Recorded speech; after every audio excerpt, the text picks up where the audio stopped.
आज हम सबके लिए एक सार्थकता का दिवस है। इतने लोगों ने सपना देखा, इतने लोगों ने प्रयास किए, इतने लोगों ने अपने प्राण अर्पण किए।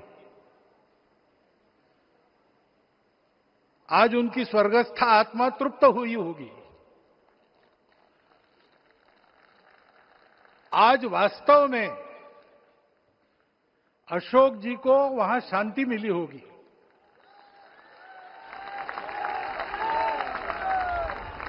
महंत रामचंद्र दास जी महाराज,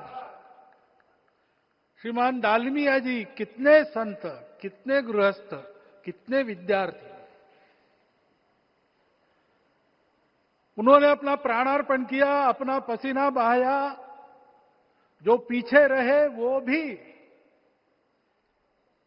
रोज ये इच्छा मन में व्यक्त करते रहे कि मंदिर बनेगा बनेगा, बन गया।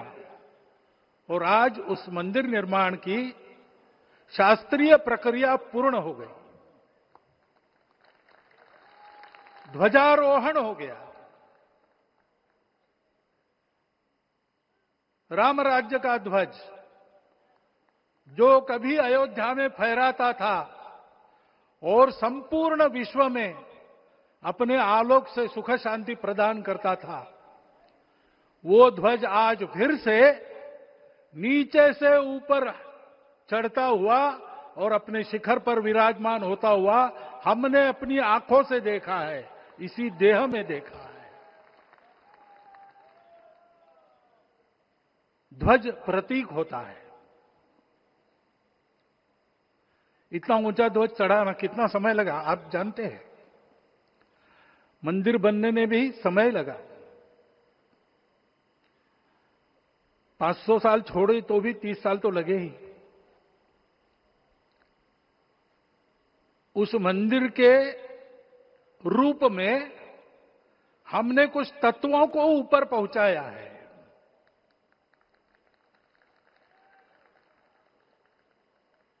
सारा विश्व जिससे ठीक चलेगा, अपने व्यक्तिगत जीवन, पारिवारिक जीवन से लेकर तो सृष्टि जीवन तक सबका जीवन जिससे ठीक चलेगा, वो धर्म, उस धर्म का प्रतीक भगवा रंग, वह इस ध्वज का रंग है। ये धर्म ध्वज है। इस धर्म ध्वज पर रघुकुल का प्रतीक कोविदार वृक्ष है।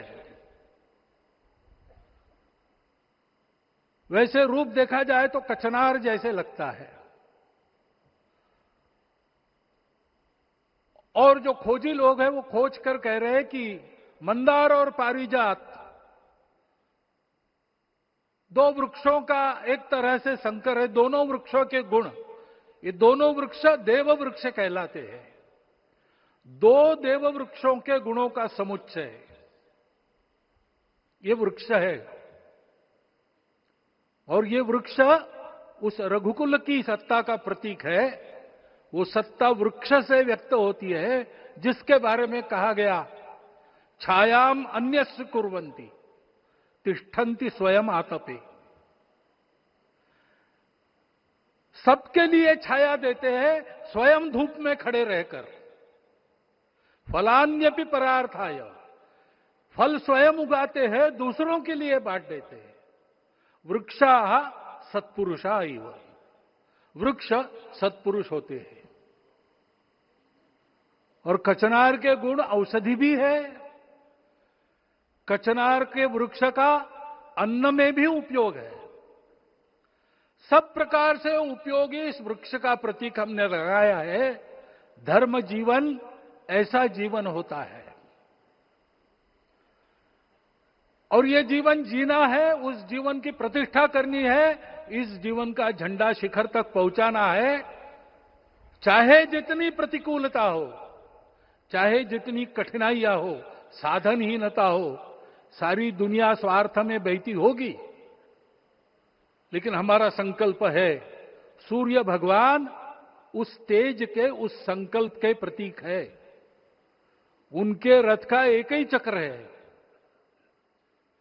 4 चाक वाली गाड़ी यहां भी एक्सीडेंट करती है तो एक चक्र चलाना है, और रास्ता खराब भी नहीं, रास्ता है ही नहीं। अधांतर में चलो रथस्य एकम चक्रम।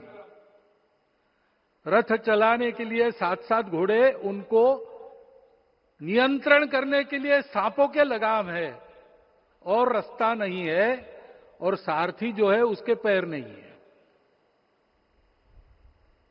ऐसी गाड़ी चल सकती है क्या? कंप्यूटर में डाटा डालेंगे, कहेंगे नहीं चलेगी। लेकिन बिना थके रोज पूरब से पश्चिम जाना आना सूरज भगवान कर रहे हैं,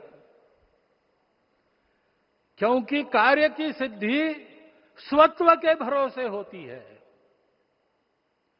हिंदू समाज ने लगातार 500 साल और बाद के दीर्घ आंदोलन में अपने इस स्वत्व को सिद्ध किया, और रामलला आ गए, मंदिर बन गया। यही बात सत्य पर आधारित धर्म, सत्य जो प्रतिनिधित्व होता है ओंकार से, वो सारी दुनिया को देने वाला भारत हमको खड़ा करना है। हमारे इस संकल्प का प्रतीक यह राम मंदिर, उसकी प्रक्रिया आज हमने पूरी कर ली है।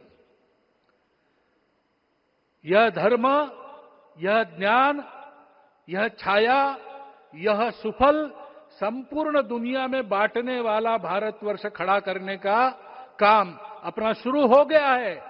उसको, इस प्रतीक को देखकर, हिम्मत रखकर, उसी प्रकार सतत प्रयास करते हुए सब प्रकार की विपरीतताओं में भी हम सबको मिलके करना पड़ेगा। आज ये हमारे कृतार्थता का दिवस है, और आज हमारे संकल्प की पुनरावृत्ति का ये दिवस है। वो संकल्प हमको हमारे पूर्वजों ने दिया है। एतद् देश प्रसूतस्य सकाशाद अग्र जन्मनात्।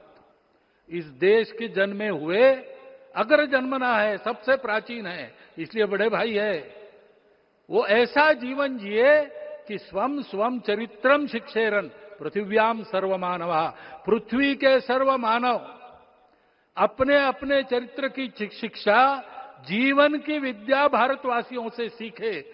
ऐसे भारतवासियों का परम वैभव संपन्न, सर्वशक्ति संपन्न और सबके लिए खुशी बांटने वाला, शांति बांटने वाला, सबको विकास के सुफल देने वाला भारतवर्ष खड़ा करना है। ये विश्व की अपेक्षा है, हमारा कर्तव्य है। मंदिर में श्री रामलला विराजमान है, उनका नाम ले और इस कार्य की गति हम बढ़ाए। इतना एक विषय आपके सामने रखता हूं। जैसा सपना देखा था उन लोगों ने, रामदास स्वामी ने कहा था, स्वप्नी जे देखिले रात्रि ते तैसे ची हो तसे। ऐसा सपना उन्होंने देखा था, बिल्कुल वैसा। और मैं कहूं कि उन्होंने जो सपना देखा था उससे भी अधिक भव्य और अधिक सुंदर ये मंदिर बन गया है। हमारे हृदय में वो निश्चय का सृजन करे, तपस का सृजन करे। ये शुभकामना मैं आप सबको देता हूं और मेरे शब्दों को विराम देता हूं।